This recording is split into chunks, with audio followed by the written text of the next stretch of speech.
नमस्कार, 20 मिनट 20 खबर में आप सभी का बहुत बहुत स्वागत है। मैं हूं आप सबके साथ ऋषिका। अगले 20 मिनट में हम आपको 20 अहम खबरों से रूबरू कराने वाले हैं। तो चलिए शुरू करते हैं 20 मिनट में 20 खबरों का सिलसिला।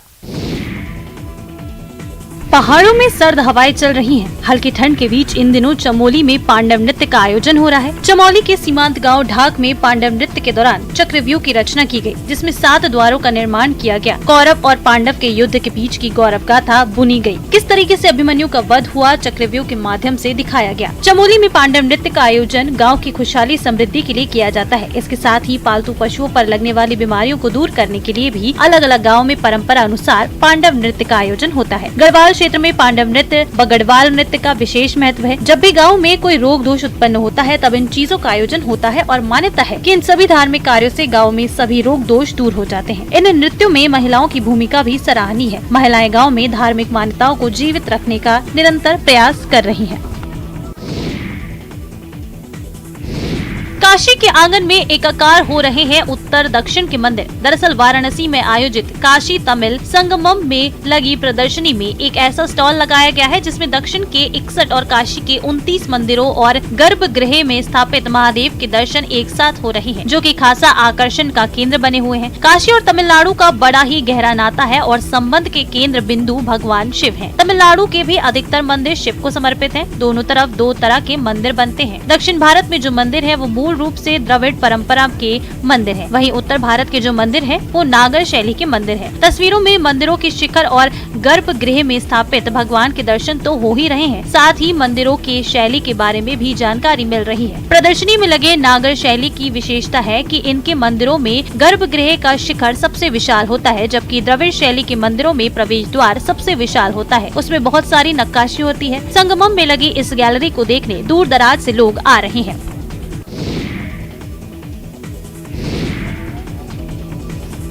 उत्तर में इस वक्त दक्षिण का मिलन हो रहा है। लगातार दक्षिण भारतीय यात्रियों का समागम में आना जारी है। ऐसे में अस्सी घाट पर प्रत्येक दिन विशेष आरती का आयोजन होता है। वाराणसी के अस्सी घाट पर सुबह की आरती विश्व प्रसिद्ध हो चुकी है, जिसे निहारने के लिए देश दुनिया के लोग आते हैं और काफी प्रभावित होते हैं। इस आरती में एक तरफ जहां दक्षिण भारतीय मेहमान पहुंचे हैं, तो वहीं दूसरी तरफ प्रसिद्ध गायिका मालिनी अवस्थी भी पहुंची। उन्होंने अस्सी घाट स्थित सुबह ए बनारस के स्थापना दिवस के आयोजन में भाग लिया। इस दौरान मालिनी अवस्थी ने उगते हुए सूर्य के साथ अपनी गायिका से सबको मंत्रमुग्ध कर दिया। उनके शास्त्रीय संगीत से घाट का कोना कोना गूंजायमान हो गया। उन्होंने काशी तमिल आयोजन की तारीफ करते हुए कहा कि काशी और कांची का संगमम हमारी संस्कृति को और मजबूत करेगा। हमारा धर्म कर्म सब एक है। ऐसे में ये संगमम एक भारत श्रेष्ठ भारत के सपने को साकार करेंगे। ऐसे आयोजन पूरे देश में होने चाहिए।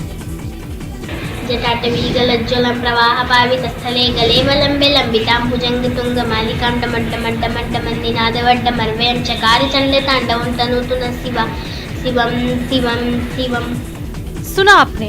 तीसरी क्लास में पढ़ रही 8 साल की रिया तिवारी माहेश्वर सूत्र से लेकर शिव तांडव तक सब फर्राटे से सुनाती है। इसके अलावा इतिहास, सामान्य ज्ञान, गणित, विज्ञान और अंग्रेजी जैसे विषयों पर भी रिया की बराबर की पकड़ है। इन विषयों से संबंधित प्रश्नों के उत्तर भी वो बेबाकी से दे देती है। नन्ही छात्रा की मेधा देखकर हर कोई दांतों तले उंगली दबा रहा है। रिया को विश्व के महाद्वीप, महासागर के नाम, विश्व के देश, राजधानी और मुद्राएं, भारत के राज्य, राजधानी, भारत के सभी जिले, भारत के सभी बड़े बंदरगाह, प्रमुख राष्ट्रीय उद्यान, भारत में बहने वाली प्रमुख नदियां, राष्ट्रपति, उपराष्ट्रपति के नाम बचपन से ही कंठस्थ हैं। संस्कृत में सबसे कठिन माने जाने वाले माहेश्वर सूत्र, शिव तांडव और गीता के तमाम श्लोक भी रिया को कंठस्थ हैं। रिया इंटरमीडिएट तक की किताबें आसानी से पढ़ लेती है। इस वर्ष हुई शिक्षक पात्रता परीक्षा के 50% से अधिक प्रश्नों को रिया ने आसानी से हल कर दिया था। रिया की प्रतिभा को देखकर लोग अचंभित हैं। मेरठ की एक युवा चित्रकार हर्षिता की पेंटिंग आजकल सभी का ध्यान अपनी तरफ खींच रही है। आपको जानकर हैरत होगी, लेकिन युवा चित्रकार हर्षिता बस कुछ देर किसी भी आकृति को देख लेती हैं, तो उसे पल भर में ही पेपर पर उकेर देती हैं और फिर उसमें रंग भरकर बिल्कुल वैसा ही बना देती हैं जैसा वो रियल में है। मेरठ के अलग अलग जगहों पर जाकर ये बेटी लाइव पेंटिंग करती है तो देखने वालों का तांता लग जाता है। ग्रेजुएशन पूरा कर चुकी हर्षिता को लाइव पेंटिंग का शौक है। इसकी शुरुआत उन्होंने मेरठ के टॉकिंग पॉइंट्स की पेंटिंग कर की है। हर्षिता कहती है कि मेरठ का इतिहास सबसे बड़ी लड़ाई का गवाह है। इसके इतिहास को जनता को जानना चाहिए, इसलिए मैं इसे चित्रों में सजाना चाहती हूँ। पिकासो मकबूल फिदा हुसैन की पेंटिंग से प्रेरित हर्षिता चित्रकारी के क्षेत्र में जेंडर इनइक्वालिटी को खत्म करना चाहती हैं। हर्षिता कहती हैं, आज तक मैंने किसी फीमेल पेंटर का नाम नहीं सुना। कहीं भी चर्चा होती है तो हमेशा मेल पेंटर्स का नाम सामने आता है। उन्हें ही लोग अपनी इंस्पिरेशन बनाते हैं, जबकि लड़कियां खुद कितना अच्छा पेंट करती हैं। हर्षिता चाहती है कि वो समाज में फीमेल पेंटर्स की प्रेरणा बने। हर्षिता कहती है, उन्होंने कहीं से पेंटिंग नहीं सीखी, सेल्फ प्रैक्टिस से ही ये हुनर अपनाया है। 1 घंटे में वो किसी भी लाइव पेंटिंग को कंप्लीट कर सकती हैं। बिहार के बेटे श्यामानंद ने विदेश में एक बार फिर से प्रदेश का मान बढ़ाया है और अपनी प्रतिभा का लोहा मनवाया है। दरअसल सासाराम के रहने वाले श्यामानंद ने 18 नवंबर को दुबई में आयोजित matrix fight night 10 world championship में इंग्लैंड के रिचर्ड अलेक्जेंडर को हराकर खिताब पर कब्जा कर लिया। इतना बड़ा मुकाम हासिल करने के बाद से श्यामानंद जब अपने गृह जिला सासाराम पहुंचे तो स्थानीय लोगों और खेल प्रेमियों ने उनका स्वागत किया। सासाराम जैसे छोटे शहर से निकलकर फाइटिंग में वर्ल्ड चैंपियनशिप जीतने वाला श्यामानंद पहले स्पोर्ट्समैन है। श्यामानंद की पढ़ाई और ट्रेनिंग सासाराम में ही हुई है। वे करण सराय मोहल्ले के रहने वाले हैं। इन्होंने अपने प्रतिद्वंदी इंग्लैंड के रिचर्ड अलेक्जेंडर को नॉकआउट में पराजित कर हिंदुस्तान का मान बढ़ाया। श्यामानंद कहते हैं कि उनके सफलता में सबका योगदान है। जिले के लोगों को उनसे बहुत आशा और उम्मीदें हैं।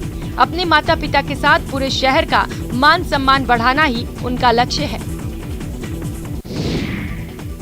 अपने पिता से लगकर बैठा ये वही 17 वर्षीय ललित पाटीदार है जो दूसरे बच्चों की तरह ही सामान्य जरूर है, लेकिन चेहरे पर उगाए इन बालों ने इस बच्चे को दूसरों से कुछ हटकर बना दिया है। रतलाम के नांदलेटा गांव के रहने वाले ललित पाटीदार के चेहरे पर उगाए बालों की वजह से परेशानी और सुर्खियां वे दोनों में है। जन्म के समय से ही उनके चेहरे पर बाल हैं, जिसकी वजह से ललित को परेशानी उठानी पड़ रही है। नाक में बाल बढ़ने से सांस लेने में परेशानी, तो कान में बाल बढ़ने से सुनने और दवाई डालने में परेशानी होती है। हालांकि 17 सालों से अब इन बातों की आदत ललित को पड़ चुकी है। पहले तो चेहरे पर बाल देखकर दूसरे बच्चे उसे चिढ़ाते और परेशान करते भी थे, लेकिन अब सभी ललित की परेशानी को समझते हैं और दोस्त बनकर उसकी मदद भी करते हैं। ललित के जीवन में परेशानियां बहुत हैं, लेकिन उससे वो बिल्कुल भी प्रभावित नहीं है और अपनी इस कमजोरी को ही हथियार बनाकर ललित सोशल मीडिया की दुनिया में छा जाना चाहता है। अपनी सोच की वजह से वो YouTube और Instagram पर अपने वीडियोस अपलोड कर फॉलोअर्स की संख्या 1 लाख के पार कर चुका है, जो आगे आने वाले भविष्य में 10 लाख तक ले जाना चाहता है। छत्तीसगढ़ के कोंडागांव के मसोरा गांव का एक कुआं इन दिनों सबके आकर्षण का केंद्र बना हुआ है। दरअसल इस कुएं का पानी पिछले 6 महीने से उबल रहा है। हालत ये है कि कुएं के अंदर गर्म पानी का भाप ऊपर तक दिखाई दे रहा है। पहले इस कुएं के पानी का इस्तेमाल खाने पीने के लिए किया जाता था। 6 महीने पहले कुएं के पास एक पेड़ में बिजली गिरी। उसके कुछ दिन बाद कुएं से गर्म पानी निकलने लगा। इससे जहां किसान परेशान हैं, तो वहीं कुएं के आसपास के लोग ठंड में गर्म पानी से नहाने का मजा ले रहे हैं। कुएं से निकल रहे गर्म पानी को लेकर ग्रामीण इसे प्रकृति का अजूबा मान रहे हैं। ग्रामीण इस बात को लेकर आश्चर्य में है कि जिस पेड़ में बिजली गिरी उसके दोनों तरफ अलग अलग दिशा में एक एक बोर है। बिजली गिरने से एक कुएं का पानी गर्म निकल रहा है और एक बोर में कोई असर ही नहीं हुआ। ग्रामीणों का कहना है कि प्रशासन को इसकी जांच करवानी चाहिए। कम से कम 20 मीटर दूरी में गिरा था। उसके बाद 5-6 दिन बाद पानी गर्म आ गया। अरे कुआं का पानी गर्म आ रहा है अभी, गाज गिरने की वजह से क्या पता नहीं। छत्तीसगढ़ की राजधानी रायपुर के पंडित रविशंकर शुक्ल यूनिवर्सिटी के फार्मेसी डिपार्टमेंट के वैज्ञानिकों ने एक ऐसी अनोखी दवा इजाद की है जो गहरे जख्मों को तुरंत भर सकती है। इस दवा की खास बात यह है कि ये पूरी तरह से प्राकृतिक संसाधनों से बनी हुई है। केवल आम, इमली, स्ट्रॉबेरी और टमाटर जैसे फल और सब्जियों में पाए जाने वाले एक तत्व ल्यूपियाल में सिंथेटिक ड्रग मिलाकर ये करामाती दवा तैयार की गई है। दवा को बनाने वाले ग्रुप के साइंटिस्ट और यूनिवर्सिटी के प्रोफेसर डॉक्टर दीपेंद्र सिंह ने बताया कि 10 से 12 सालों की मेहनत के बाद ये दवा तैयार की गई है। इस दवा को बनाने के लिए शोध में शामिल यूनिवर्सिटी की एसोसिएट प्रोफेसर और साइंटिस्ट डॉक्टर मंजू सिंह ने बताया कि युद्ध में इससे सैनिकों को तुरंत राहत मिलेगी। किसी भी तरह का गहरा जख्म होने पर ये दवा संजीवनी का काम करेगी, क्योंकि कई बार ऐसे हालात में ज्यादा खून बहने से इंसान की मौत हो जाती है, लेकिन ये दवा तुरंत खून का बहना रोकेगी और 12 घंटे के भीतर घाव भी भर जाएगा। इसका एनिमल ट्रायल हो चुका है और अब ह्यूमन ट्रायल के लिए फंड की दरकार है। नागपुर में देश के सबसे बड़े म्यूजिकल फाउंटेन का बुधवार को उद्घाटन हुआ। इस मौके पर संघ प्रमुख डॉक्टर मोहन भागवत समेत संघ के कद्दावर नेता मौजूद रहे। केंद्रीय मंत्री नितिन गडकरी की पहल से नागपुर में फुटाला लेक पर इस म्यूजिकल फाउंटेन का निर्माण किया गया है। ये म्यूजिकल फाउंटेन अपने आप में अभूतपूर्व है। दावा है कि ये देश ही नहीं विश्व का भी सबसे बड़ा फाउंटेन है, जिसमें संगीत के साथ साथ पानी से बनने वाली स्क्रीन पर देश की आजादी का और नागपुर का इतिहास दिखाया जाएगा। इसमें 94 फव्वारे लगे हुए हैं। इसे देखने आने वाले दर्शक 35 मिनट तक इतिहास के साथ साथ शानदार फाउंटेन का दीदार कर सकेंगे। इसमें कई रंगों की लाइटें लगाई गयी, जिसमें पानी की बौछारें अलग अलग रंगों की दिखाई देंगी। आयोजकों का कहना है कि दर्शक यहाँ पर अमिताभ बच्चन, गुलजार और नाना पाटेकर की आवाज में इतिहास सुन सकेंगे। उनका कहना है कि फुटाला फाउंटेन की भव्यता और कल्पकता को देखने विश्व भर से लोग आएंगे, मगर उससे पहले नागपुर के प्रत्येक व्यक्ति को इसे देखना चाहिए। जैसलमेर के पर्यटन की सम के मखमली रेत के धोरों के बिना कल्पना करना भी असंभव सा होगा, लेकिन सम सैंड ड्यून्स पर आने वाले सालाना लाखों सैलानियों और उनमें से हजारों को रोजाना ठहराने वाले रिजॉर्ट तक पीने का पानी पहुंचाना टेढ़ी खीर बना हुआ है। सम क्षेत्र में करीब 140 रिजॉर्ट हैं और उनका सालाना व्यवसाय 100 करोड़ से बाहर हो चुका है। गौरतलब है कि सम के पर्यटन पर करीब 1000 राज्य पशु ऊंट भी पलते हैं। मीठे पानी के अभाव में उन्हें भी फ्लोराइड युक्त पानी ही पिलाना पालकों की मजबूरी है। मौजूदा समय में रिजॉर्ट संचालकों को आगंतुकों के लिए पीने के पानी के रूप में बोतल बंद पानी या सम गाँव से RO का पानी मंगवाने की मजबूरी है। औसतन एक रिसोर्ट संचालक को साल में 5 लाख रुपए जल व्यवस्था पर खर्च करने पड़ रहे हैं। इसकी भरपाई के लिए अगर वो दाम बढ़ाते हैं तो इसका असर उनके कारोबार पर पड़ेगा। वहीं जलदाय विभाग के आधिकारिक सूत्रों ने बताया कि सम सैंड ड्यून्स पर रिजॉर्ट को कनेक्शन देने के लिए नहर की बाबा रामदेव शाखा की 193 RD से करीब 27 किलोमीटर लंबी लाइन बिछानी होगी, जिस पर लगभग 18 करोड़ रुपए तक खर्च होंगे। विभाग का कहना है कि अभी सम क्षेत्र में जो लाइन जा रही है उसमें रिजॉर्ट आदि को कनेक्शन नहीं दिया जा सकते। चित्तौड़गढ़ दुर्ग स्थित कालिका माता मंदिर में बड़ी संख्या में श्रद्धालु आते हैं और मां कालिका उनकी मनोकामना पूरी करती हैं। इसी के चलते श्रद्धालु अपनी श्रद्धा के अनुरूप माता को भेंट चढ़ाते हैं। इसी क्रम में कुछ भक्तों ने अपनी पहचान गुप्त रखते हुए करीब 16 किलो चांदी से बनी पिछवाई लगवाई है। कालिका माता मंदिर के महंत राम नारायण पुरी ने बताया कि एक भक्त द्वारा करीब 1 वर्ष पूर्व माता जी के मंदिर में चांदी से निर्मित पिछवाई लगाए जाने की अनुमति प्रदान करने का आग्रह किया गया था। इस पर उन्होंने मंदिर परिसर में कालिका माता की शोभा के अनुरूप पिछवाई लगवाई जाने की स्वीकृति दी थी, जिस पर जोधपुर से आए कारीगरों द्वारा कालिका माता की प्रतिमा के पीछे और अखंड दोनों दीपक के पीछे चांदी की पिछवाई लगाई गई। इस पिछवाई में बीच में ओम और आकर्षक मयूर बनाए गए, जिसके साथ ही विभिन्न फूल पत्तियां भी बनाई गई हैं। चांदी की पिछवाई लगने से प्रतिमाओं का रूप निखर रहा है। महंत राम नारायण पुरी ने बताया, पिछवाई लगाने वाले भक्तों ने अपना नाम गुप्त रखने का आग्रह किया है। दिल्ली की ऐतिहासिक जामा मस्जिद ने लड़कियों के प्रवेश पर प्रतिबंध लगा दिया है। तीनों एंट्री गेट पर एक नोटिस बोर्ड लगा दिया है, जिसमें लिखा है, जामा मस्जिद में लड़की या लड़कियों का अकेले दाखिला मना है। मतलब ये कि लड़की या लड़कियों के साथ अगर कोई पुरुष अभिभावक नहीं है तो उन्हें मस्जिद में प्रवेश नहीं मिलेगी। इसे लेकर दिल्ली महिला आयोग की अध्यक्ष स्वाति मालीवाल ने इसकी आलोचना करते हुए नोटिस भी जारी किया है। दिल्ली महिला आयोग की अध्यक्ष स्वाति मालीवाल ने जामा मस्जिद में महिलाओं की एंट्री रोके जाने को गलत बताया है। मालीवाल ने ट्वीट किया है कि जामा मस्जिद में महिलाओं की एंट्री रोकने का फैसला बिल्कुल गलत है। जितना हक एक पुरुष को इबादत का है, उतना ही एक महिला को भी हक है। इस तरह महिलाओं की एंट्री बैन करने का अधिकार किसी को नहीं है। वहीं इसको लेकर महिलाओं ने अपनी नाराजगी भी जताई है।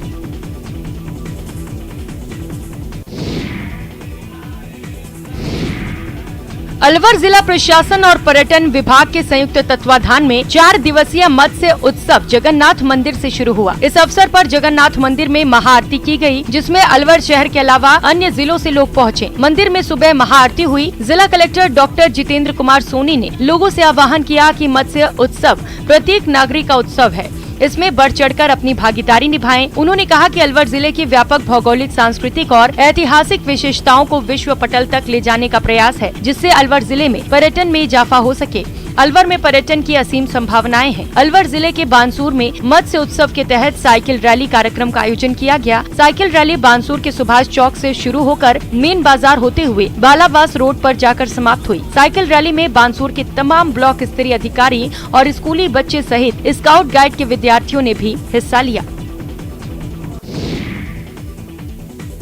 हिमाचल प्रदेश के कुल्लू जिले के बागवान अब सेब के साथ ही जापानी फल परसीमो लगाकर अपने आप को आर्थिक रूप से मजबूत कर रहे हैं। देश के विभिन्न राज्यों के साथ साथ विदेशों में जापानी फल की भारी मांग होने से किसानों बागवानों को अच्छे दाम मिल रहे हैं और पिछले 5 सालों से बागवान सेब को छोड़कर जापानी फल के बगीचे तैयार कर रहे हैं। ऐसे में लखघाटी में जापानी फल का करोड़ों रुपए का कारोबार है, जिससे बाहरी राज्यों गुजरात, अहमदाबाद, सूरत, मध्य प्रदेश, दिल्ली से सैकड़ों व्यापारी कुल्लू में बगीचों में पहुंचकर जापानी फल की खरीदारी कर रहे हैं। ऐसे में किसानों बागवानों का ट्रांसपोर्टेशन, कार्टन व पैकिंग का खर्चा भी बच रहा है। बागवानों का कहना है कि कुल्लू के लखघाटी में सेब के मुकाबले जापानी फल की तरफ बागवान ज्यादा आकर्षित हो रहे हैं। उसका कारण है कि जापानी फल में ज्यादा मेहनत नहीं होती और अच्छे दाम मिलते हैं। नवंबर और दिसंबर में जापानी फल की फसल तैयार होती है और पिछले 5 वर्षों से जापानी फल के किसानों बागवानों को अच्छे दाम मिल रहे हैं।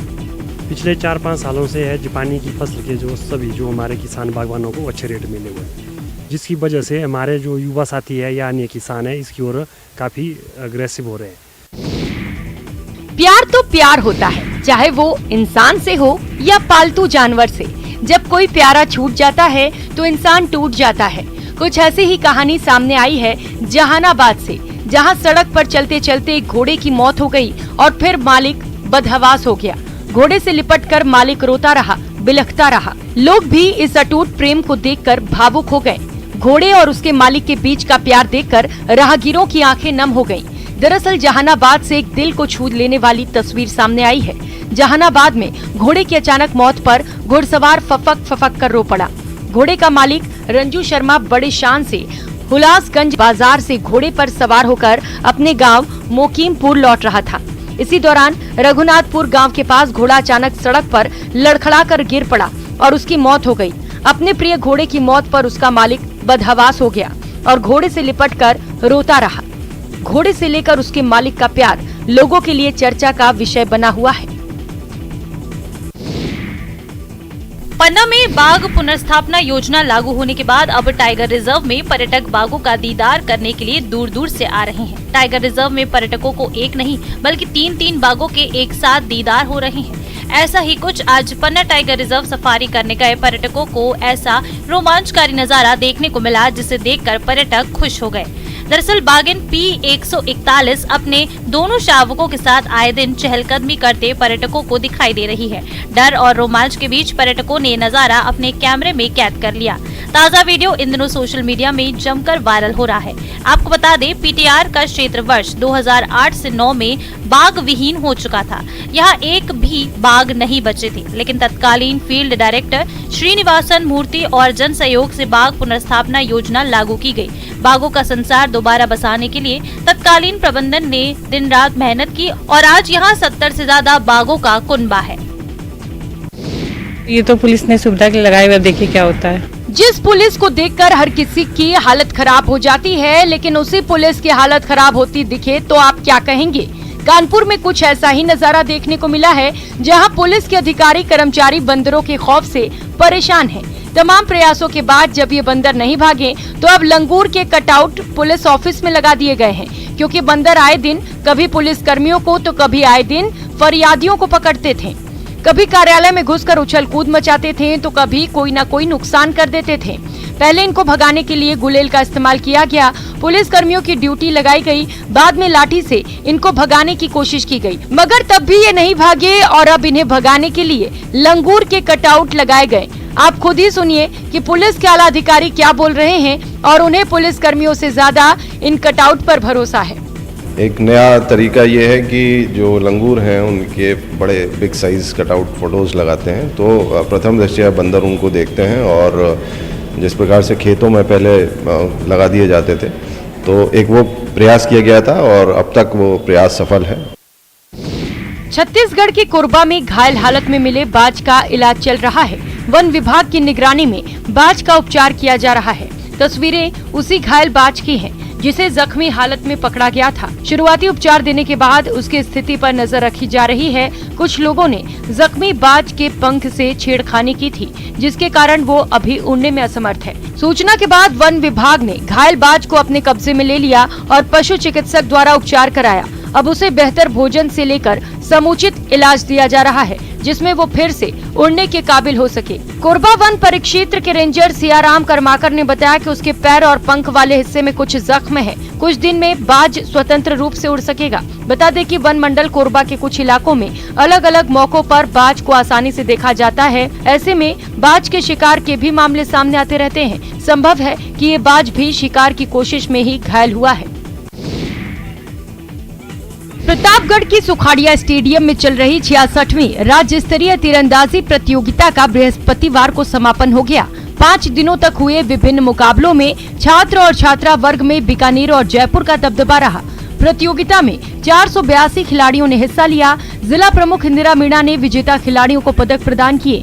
सुखाड़िया स्टेडियम में आयोजित की गई इस राज्य स्तरीय तीरंदाजी प्रतियोगिता में 28 जिलों के 482 खिलाड़ियों ने हिस्सा लिया। 17 और 19 वर्ष आयु वर्ग के छात्र छात्राओं के इन मुकाबलों में बीकानेर और जयपुर की टीमों का दबदबा रहा। छात्र और छात्रा वर्ग में 30, 40, 60 और 70 मीटर के व्यक्तिगत मुकाबले आयोजित किए गए। यहाँ पर इंडियन राउंड, कंपाउंड राउंड और रिकर्व राउंड के मुकाबले हुए। विजेता खिलाड़ियों को जिला प्रमुख इंदिरा मीणा ने पुरस्कृत करते हुए कहा कि खिलाड़ी इससे भी अच्छा प्रदर्शन कर पूरे राज्य को गौरवान्वित करें।